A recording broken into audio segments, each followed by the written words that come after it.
ಯಾವುದಪ್ಪ ಅಂತಂದ್ರೆ state of Madras versus ಚಂಪಕಂ ದೊರೈರಾಜನ್ ಅಂತೇಳಿ ಇದೊಂದು ಕೇಸ್ ಇರ್ತೈತಿ. ಏನಾಕತಿ ಅಂತಂದ್ರೆ ಇಲ್ಲಿ ಇದ್ರ ಹಿನ್ನೆಲೆ ಹೇಳಬೇಕು ಅಂತಂದ್ರೆ 1948 ಮದ್ರಾಸ್ ಗೌರ್ಮೆಂಟು ಒಂದು ರೂಲ್ಸನ್ನು ಜಾರಿ ತೊಗೊಂಬರತಿ, ಒಂದು ಆದೇಶವನ್ನು ಹೊರಹಾಕ್ತೈತಿ. ಯಾವುದಪ್ಪ ಅಂತಂದ್ರೆ ಆ ಆದೇಶ ಆದೇಶ ಯಾವುದಪ್ಪ ಅಂತಂದ್ರೆ ಕಮ್ಯುನಲ್ ಜನರಲ್ ಆರ್ಡರ್ ಅಂತೇಳಿ, ಅಂದ್ರೆ ಮತೀಯ ಸಾಮಾನ್ಯ ಆದೇಶ ಅಂತ. ಯಾವುದು ಮತೀಯ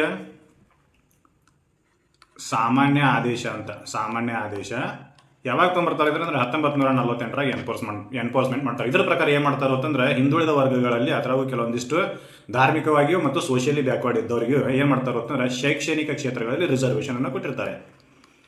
ಶೈಕ್ಷಣಿಕ ಕ್ಷೇತ್ರಗಳಲ್ಲಿ ರಿಸರ್ವೇಷನ್ ಕೊಟ್ಟಿರ್ತಾರೆ. ಯಾರು? ಮದ್ರಾಸ್ ಗೌರ್ಮೆಂಟ್ದವರು. ಇದರ ವಿರುದ್ಧ ಏನು ಮಾಡ್ತಾರೋ ಅಂತಂದ್ರೆ ಚಂಪಕಂ ದೊರೆ ಅಂತಕ್ಕಂಥ ವ್ಯಕ್ತಿ ಏನು ಮಾಡ್ತಾರೋ ಅಂತಂದ್ರೆ ಅಪೀಲ್ ಮಾಡ್ತಾರೆ. ಎಲ್ಲಿ? ಮದ್ರಾಸ್ ಹೈಕೋರ್ಟ್ನಲ್ಲಿ. ಇದು ಫಸ್ಟಿಗೆ ಹೋಗಿರೋದೇ ಮದ್ರಾಸ್ ಹೈಕೋರ್ಟ್ನಲ್ಲಿ.